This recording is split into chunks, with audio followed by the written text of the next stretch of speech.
যদি জীবনের উইকেট ফিরাতে পারে তাহলে কিন্তু বিপদ হতে পারে।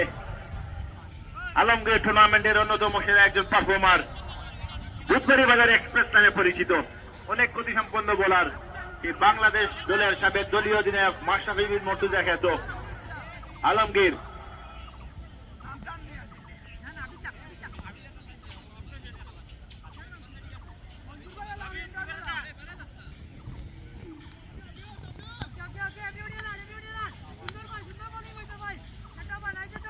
আলমগীর টু জীবন,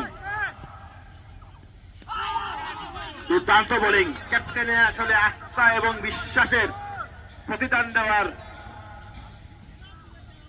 প্রয়াস আলমগীরের বলে দেখতে পাচ্ছি। দুর্দান্ত একটা কুইক আর ত্রিকোটা বলছিল।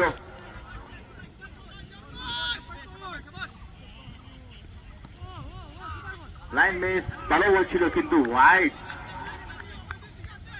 দিক দিয়ে ক্যাপ্টেন মঞ্জুরের আক্রমণাত্মক অধিনায়কত্বের প্রশংসা করতেই হয়। অনেকটা রিস্কি সিদ্ধান্ত যদিও ক্লিক করলে কিন্তু এই ম্যাচের মোড় করে যেতে পারে। ভালো সিদ্ধান্ত আমি বলবো। ক্রিকেটটা আসলে অনেকটা জোয়ার মতো, রিস্ক দিতেই হয়। ভালো প্রচেষ্টা যদিও আবেদন করেছিলেন আলমগীর, কিন্তু আবেদন করেননি, সম্ভবত বুঝতে পারছিলেন যে বলটি ব্যাটে লাগেনি। আলমগীর আবেদনই করেননি, সম্ভবত বুঝতে পারছিলেন যে ব্যাটে কোনো সংযোগ হয়নি। যদিও অনেক এক্সাইটেড দেখা যাচ্ছে এমআই আবিদকে উইকেট নেওয়ার জন্য।